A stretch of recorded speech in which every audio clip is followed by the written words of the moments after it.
Mi-am sfâșiat brânza.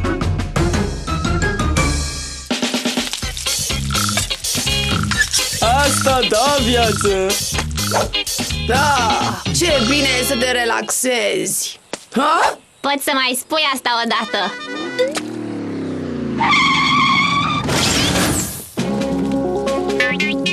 Bună ziua! Suntem aici fără vreun motiv anume. Tai asta. Suntem aici pentru bătrânul Geyser, un izvor de lavă ce erupe odată, poate de 2 ori, la 242 de ani. Și astăzi este ziua aceea. Să vedem ce se întâmplă. Aoleu! Se pare că e gata să erupă. Să privim. 10, 9. Hei, Jimmy, ar trebui să... Lizzy, l-ai văzut pe Jimmy? 5. Nu? Vreau să-l convinc să... Călărește geyserul! Nu contează.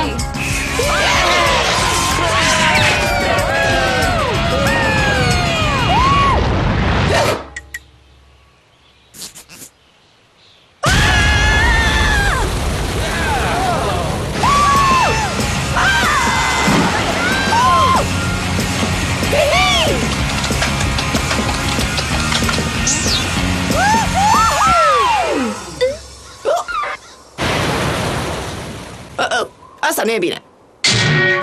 Cap sau coadă? Bună încercare, Eloise. Jimmy nu are coadă. Eu zic bum! Bum! Bum! Bum!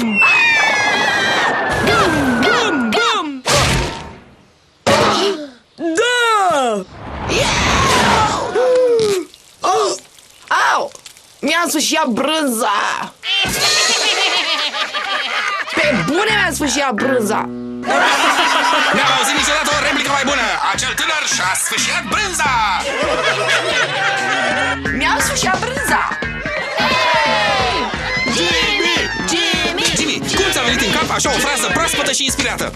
Bizi ce la troce. Sunt impresarul lui. Ce vrei de la clientul meu? Jimmy, zi fraza aia. Mi-a venit în minte când, știi, mi-am sfâșiat brânza. Și când ți-ai dat seama că ai fost născut să devii un superstar? Jimmy, star, super, când? Nu răspunde la asta? Curat. Eu sunt bodyguardul lui. Bodyguard? N-am nevoie de bodyguard. Ajutor! Toată lumea un pas înapoi. Încă câțiva. Asta e. Încă câțiva. Stop! De asemenea, controlez mulțimile. Jimmy! Jimmy! Jimmy! Și uite așa, steaua lui Jimmy a răsărit. În timpul acesta, vânzările la panciul dietetic scad vertiginos. Cum se face că eu nu sunt o celebritate? Am un zâmbet frumos. Punciul dietetic. Nu pot să-l vând. De ce nu place oamenilor? Poate pentru că este o băutură dietetică făcută din grăsime. Grăsimi dietetice? Presa o iubește. Tu imituiești. Și acum, un moment al sponsorului. Uită conservă grenată de oameni, poți folosi și la gătit. Îți fortalește setea din prima clipă. Panciul dietetic. Bună ziua, am revenit cu invitatul nostru, Jimmy Cool. Delicious. Toată lumea din orașul Suferinței vrea să audă un singur lucru de la dumneavoastră, domnule Jimmy Cool. Ha, nu mă face să spun. Ai, te rog, domnule celebritate. Deci chiar m-am sfâșiat brânza. E clar, oamenilor le place acel tip de brânză. Ce-ar fi să folosim fraza lui Jimmy la reclama băuturii tale? Nu va merge niciodată. Stai, m-am prins. De ce să nu folosesc fraza lui Jimmy pentru a vinde băutura mea? Ia zi. Mi-am sfâșiat brânza. Da!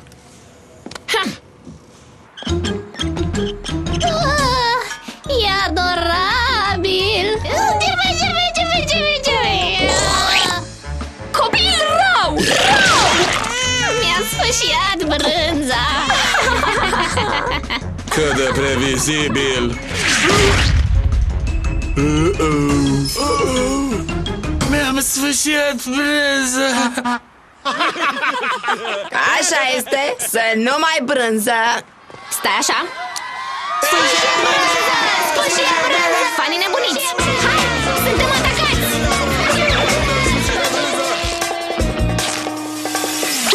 Ai o păpușă Jimmy gonflabilă? Este în noul catalog, pagina 17.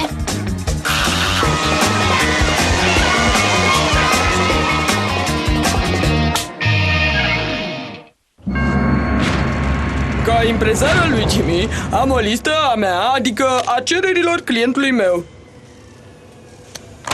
Casă din diamante, o mașină din diamante, un duș făcut din diamante. Și nu pot uita, 10 perechi de lenjerie intimă din diamante. Mărimea, busy. Ți-am rafinat gusturile, domnule Atroce. Rafinate într-adevăr.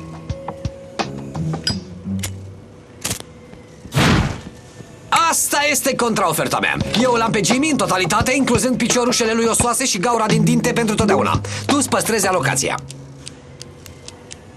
Interesant. Și păstrezi stilou? Ultima ofertă, accept sau nu? De acord. La Mars!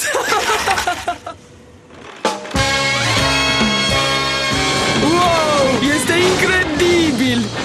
Sunt Jimmy, creator al Mi-am sfâșiat brânza. Și îmi place să beau panci dietetici.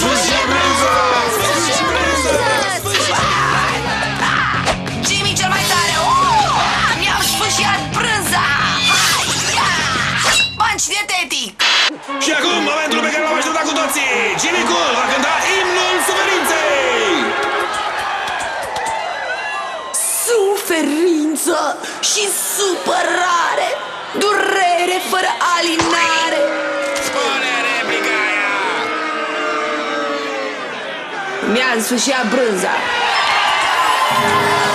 Mi-am sfâșiat brânza. De câte ori poate repeta asta? Cui pasă? Îmi aduce bani mulți.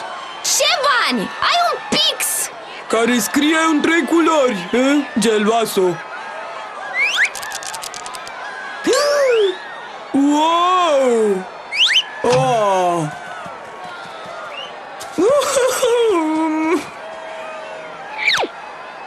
Panciul dietetic se vinde din nou foarte bine. Orașul suferinței nu se poate sătura de el. Chiar dacă se pare că îi face mai grași și mai nefericiți pe cei care îl consumă. Măi, cam astea au fost toate știrile de la ora 6. Da! Merge! Se vinde în nebunie! Care e problema, șeful? Jimmy Cool? Dar te îmbogățește! Dar după primul milion, cât de mult poți să-ți îndești buzunarele? Mi-am tocat brânza, ce este asta? Ce e asta? Am inventat sute alte sloganuri mai bune. Ăsta e Atrocele meu. Ăsta e un bun slogan. Punci dietetic. Ăsta e Atrocele meu. E minunat. Te întreb, cine are o față mai bună pentru TV? Eu! Eu am! L-am făcut vedetă și mă pot face și pe mine una chiar mai mare.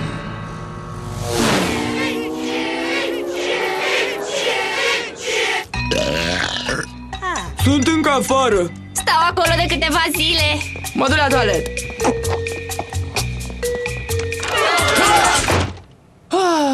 Mai bine mă abțin. Nu! Stiloul meu nu mai are cerneală. Stai puțin, privește! Lucius! Lucius! Lucius! Asta arată ca grădina ta. Lucius! Asta pentru că este... Uită de punciul dietetic. Uită de băiatul cu brânză. Sunt aici să-mi lansez noua băutură. Punci zero. Bravo! Băutura asta sună bine. Ai o frază proaspătă și inspirată pentru ea? Mă bucur că ai întrebat, străinule. Da. Fraza pe care toți o veți spune în curând este...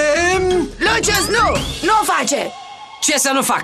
Să nu-ți iau celebritatea? Prea târziu, Cool!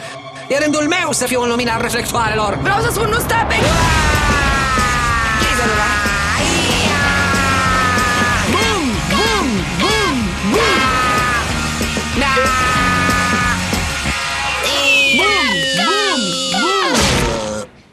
Egal. Mi-am rupt un corn.